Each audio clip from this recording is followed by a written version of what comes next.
Picture this. Every night in a quiet African village, a beautiful young woman named Amina goes to sleep wearing a necklace of bright red beads. And while she dreams, those beads slowly bleed real crimson drops down her neck like fresh wounds that never heal. The villagers whisper she's cursed, but the shocking truth behind why it bleeds will leave your mouth wide open.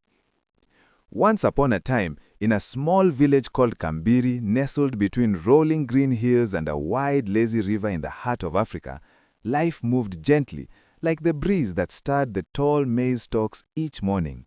The sun rose golden and warm, painting the sky in soft pinks and oranges. Roosters crowed, children ran barefoot chasing each other between mud huts with thatched roofs, women carried water pots on their heads while singing work songs, and men walked to the fields with hoes over their shoulders.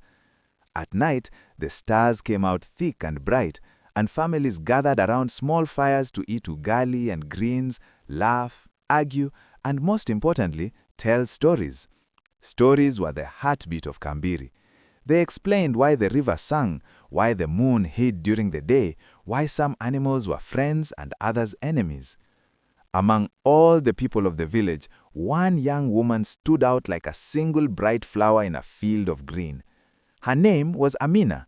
She was 21 years old, tall and graceful, with skin the deep color of rich soil after the first rain, and eyes that held both kindness and a hidden sorrow. Her hair was always neatly braided, and she wore simple cotton wraps in bright colors, orange, blue, yellow, that seemed to catch every ray of sunlight. Amina was the person you went to when your child had a fever, when your grandmother felt lonely, or when you needed someone to listen without judging. She told the best stories to the children, tales of clever hares who outsmarted greedy hyenas, of brave girls who spoke to rivers and made them change course, of stars that once fell to earth and became kind spirits. The little ones adored her. Even the elders, who usually kept to themselves, nodded with respect when she passed. But there was one thing about Amina that made everyone whisper behind their hands. Around her neck, she always wore a necklace. It was not fancy, just a simple chain holding a line of small, perfectly round red beads. From far away, the beads looked like ripe berries or fresh drops of blood. Up close, people saw something impossible. Sometimes, without warning, a tiny crimson droplet would form on one of the beads, tremble for a moment like a tear about to fall, then slide slowly down the chain, leaving a faint red stain on her cloth. It did not happen every day. Some weeks the necklace stayed quiet. Other times, especially when storm clouds gathered or when Amina sat alone staring at the river at dusk, the beads wept openly. 2 drops, 3, sometimes more. The villagers could not stop talking about it. "Why does it bleed?" the women asked while pounding maize into flour. "Is she cursed by an angry ancestor?" the men wondered as they repaired fences at sunset.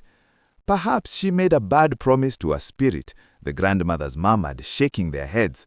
The children stared with big eyes until Amina smiled, called them over, and began a story, and then they forgot to be afraid for a little while. No one had ever seen Amina without the necklace. Not when she bathed in the river at first light, not when she slept under her thin blanket on a mat in her small hut, not even during the hottest afternoons when sweat ran down her back and neck. Whenever anyone found the courage to ask directly, she gave the same gentle answer, voice soft as river reeds. "It is mine to carry. One day you will understand." Then one dry season morning, a stranger walked into Kambiri. His name was Juma. He was tall and broad-shouldered, with skin the color of polished mahogany and a laugh that rolled across the compound like distant thunder, deep, warm, impossible to ignore.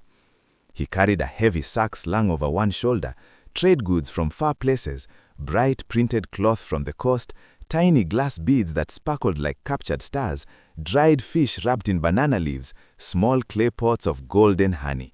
Within an hour of his arrival, the children were trailing him, begging to see what wonders he had brought, and the women were already bargaining for the cloth. Juma noticed Amina almost at once. She was standing near the fish seller's stall, quietly arguing over the price of 2 tilapia, her orange headwrap glowing in the morning sun. As she turned to leave, a single red drop slid from one bead of her necklace and fell to the dusty ground between them. She wiped it away with the edge of her cloth without looking embarrassed or ashamed. Juma felt something move inside him, like the first heavy drop of rain after months without water.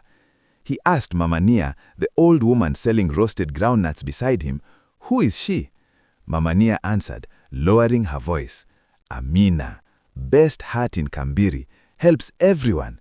But that necklace, it bleeds. Some say it's a warning from the ancestors. Some say she carries an old debt.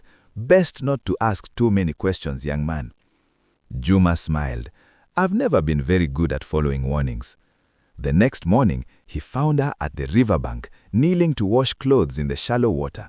He sat on a flat stone a respectful distance away. "Beautiful morning," he called. Amina glanced up, surprised. "It is." "I'm Juma, new here." "I know," she said with a small smile. "Everyone knows when a stranger arrives. What brings you to our quiet place?" "Looking for stories worth telling when I'm old, and maybe a reason to stay longer than I planned." From that day forward, they met often.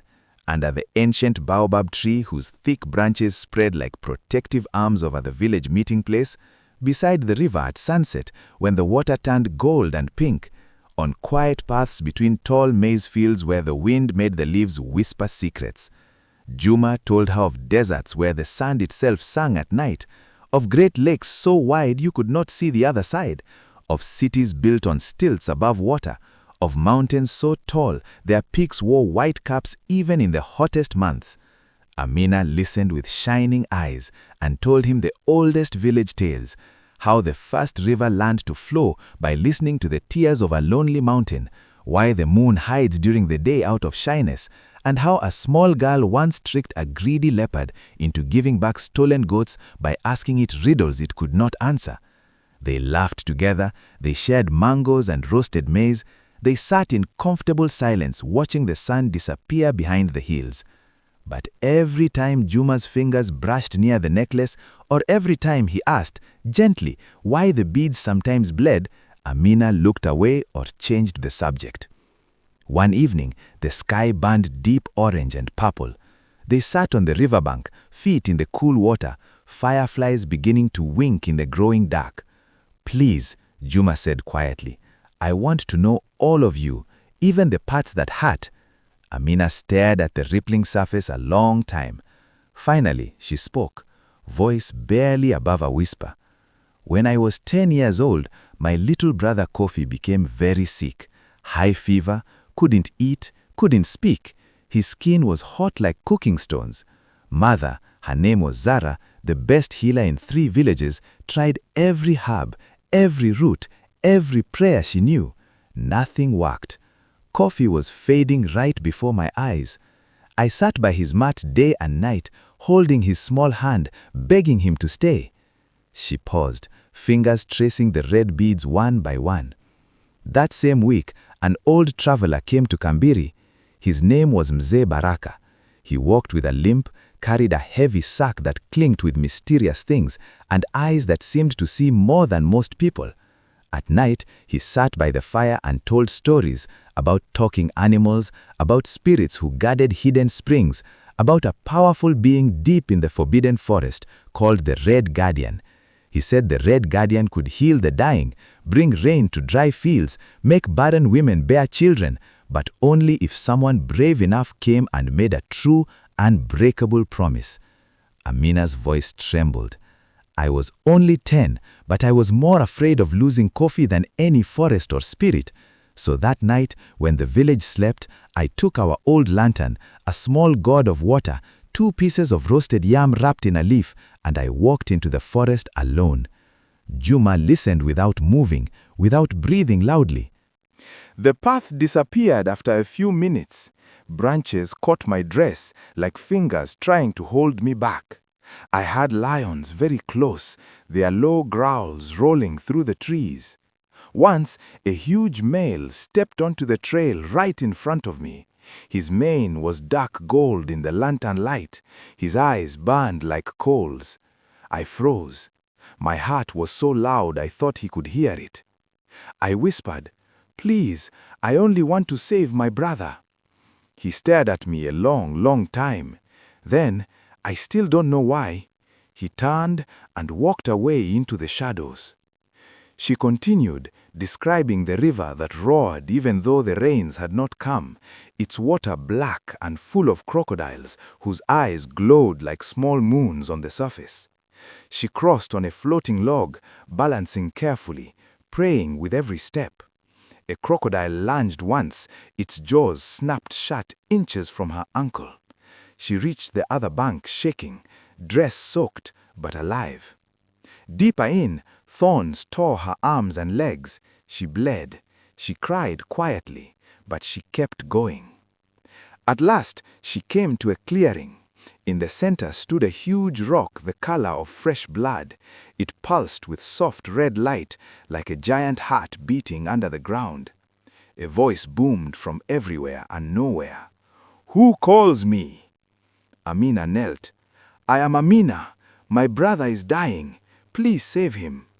The mist gathered, swirled, became a tall figure, shadow and light, with eyes like polished rubies. The Red Guardian said, "I can save the boy, but you must wear this necklace always. It will bleed when sorrow or danger is near, so you never forget the debt. Never remove it. Never speak of me or this night until the full moon turns red. Then you must return alone and pay the price. Your freedom. You will belong to the forest forever, guardian of its secrets." Amina thought of Kofi's small face, pale and still. She thought of her mother's tired, hopeless eyes. "I agree," she said. The spirit placed the necklace around her neck. It felt warm, almost alive. A tiny sting ran through her skin, then faded. "Go," the guardian said. "Your brother will live." Amina ran all the way home, branches whipping her face, heart pounding with hope and fear. When she pushed open the door of the hut, Kofi was sitting up. He was drinking water from a calabash. He smiled weakly at her. "Sister, I feel better." Zara woke, saw her son, and burst into tears of joy. The village woke to cries of miracle. People danced, they sang, they thanked the ancestors. But that same afternoon, while Amina helped her mother prepare supper, the first red drop fell from the necklace onto her hand. She stared at it, then quickly wiped it away. From that day forward, the beads wept whenever her heart ached. When her parents died years later in the great storm that tore roofs from huts and flooded fields, when Kofi grew up, married, and moved to a distant village with his own family, when lonely nights stretched long and quiet. Amina finished speaking. Fireflies danced above the river. Juma reached out and gently touched her cheek. "And now the moon is turning red," he said. Amina nodded. "It calls me back. Tomorrow night it will be full." Word spread through Kambiri like wind through dry grass. By morning, everyone knew. Amina's necklace had bled so much, the front of her dress was dark with red spots. People gathered outside her hut, worried, afraid, curious. "I have to go," she told them simply. "A promise is a promise." Juma stood beside her. "I'm going with you." Lila, her oldest friend since they were small girls fetching water together, stepped forward. "Me too." Obi, the strongest hunter in the village, gripped his spear. "You will not walk alone." 4 of them left at first light, small bundles of roasted maize and dried meat, gourds of water, 1 good knife, 1 spear, a blanket, and 4 hearts beating with fear and love. The forest closed around them like a green curtain. Vines hung thick like ropes. Birds called sharp warnings from high branches. Monkeys screamed and threw twigs until Amina raised her hand. The necklace glowed softly red, and the monkeys fell silent, watching with bright eyes as the group passed beneath them. They crossed a black swamp where the water smelled of decay and crocodiles floated like dark logs, eyes just above the surface.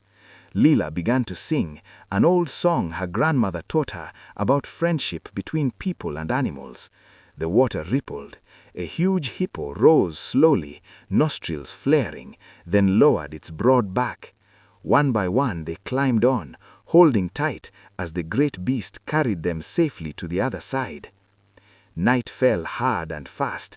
They built a small fire under an overhanging rock. Amina barely slept. The necklace kept bleeding, slow, steady drops that hissed faintly when they touched the earth. In her dreams, the Red Guardian whispered again and again, "Are you ready to pay?" The second day was harder. A narrow vine bridge swayed over a deep gorge, wind howling through the gap. Juma went fast, testing each step. When Amina's turn came, a vine snapped under her foot. She slipped, screamed, dangled above the drop. Juma lunged, caught her waist, pulled with all his strength until Obi could help haul her up. They sat shaking for a long time afterwards. Wolves shadowed them for hours that afternoon, grey shapes slipping between trees. Obi kept his spear ready. Leela sang softly to keep everyone calm. The wolves eventually melted away into the undergrowth. Rain came on the third morning, heavy, sudden, turning the path to mud. Lightning cracked, thunder rolled. They huddled under giant leaves, soaked and shivering. The necklace bled freely now, red mixing with rainwater, running in thin streams down Amina's chest. By late afternoon, they reached the clearing. The red rock stood taller than Amina remembered, its surface pulsing brighter, like a heart beating under moonlight, even though the sun was still up. The air felt thick, alive, pressing against their skin. Amina stepped forward and knelt. "I have returned." Mist gathered quickly, swirled upward, became the tall figure she had seen as a child, shadow and light, ruby eyes burning. "Amina," the Red Guardian said, "you kept your word. The price is your life. You remain here as guardian of the forest, forever." Juma's voice broke. "No, take me instead." Leela cried out, "Or me?" Obi gripped his spear tighter. "We share what must be shared." The guardian turned its gaze on each of them slowly, then back to Amina. "Why did you make this promise all those years ago?" Amina's voice was steady, despite the tears on her cheeks. "For love, for my little brother Kofi, so he could grow up, laugh, run, marry, have his own children. I would give my life again, 1,000 times for that chance." Silence. The red rock pulsed once, twice. Then the guardian spoke, softer now. "Love and the kindness you have carried every day since then have filled the necklace drop by drop. Each tear of sorrow, each moment of quiet pain, each act of help you gave without asking for anything, all of it gathered here. The debt is paid, not with your freedom, but with your voice." A warm white light spread outward from the rock. The necklace lifted gently from Amina's neck, hovered a moment, glowed bright and pure, then settled back, every bead now clear as water, shining like captured sunlight. No red, no bleeding, only light. "Tell the world what happened here," the guardian said. "Tell them a promise kept with love can change even the oldest debt. Tell them kindness is stronger than any curse. That is the price now." They walked home slowly, legs aching, hearts full. When they reached the edge of the forest, the whole village was waiting. Men, women, children, elders, silent, anxious. Amina stepped forward and lifted the necklace high. Clear beads caught the late sun and sparkled like diamonds. Gasps rippled through the crowd. She told them everything. The desperate journey as a child, the promise made in terror and love, the years of silent bleeding, every drop a witness to sorrow turned into quiet strength, the second journey with friends who refused to let her face the debt alone, the new price, not her life, but her voice. She explained the reason that left everyone speechless. The necklace had never been a curse. It was a vessel. Every time it bled, it collected pain, her pain, the village's pain, the small unspoken griefs people carried. Drop by drop it gathered sorrow so it would not destroy her heart or theirs. And when enough love, enough kindness, enough courage gathered around her, when true friends stood beside her and offered to share the burden, the vessel was full. The debt was transformed. Pain became blessing. Sorrow became a story that could heal others. People stood frozen. Tears ran down many faces. Old men who had never cried in public, young mothers holding babies close, children clinging to their siblings. Elders nodded slowly, understanding at last why the ancestors sometimes asked hard things. Amina and Juma married under the baobab tree the next rainy season, when the air smelled of wet earth and new life. They had 3 children, 2 boys who climbed trees like monkeys, and a girl they named Zara after Amina's mother. Together, they traveled to nearby villages, then farther, telling the story exactly as it happened. Each time Amina lifted the clear necklace and let it catch the light, listeners leaned closer, hearts open, wanting to believe that even the heaviest burdens could be lifted, not by magic alone, but by love that refuses to abandon, by kindness that costs nothing and gives everything, by promises kept when no one is watching. Years later, when Amina's hair was threaded with silver and her grandchildren sat at her feet begging for stories, she would sometimes touch the necklace, still clear, still shining, and smile quietly. It never bled again. But on quiet nights when the moon was full and red, she would close her eyes and feel the forest breathe thanks, not for a life given up, but for a life lived fully, generously, truthfully. And somewhere deep among the trees, the red guardian watched, waited, and perhaps smiled.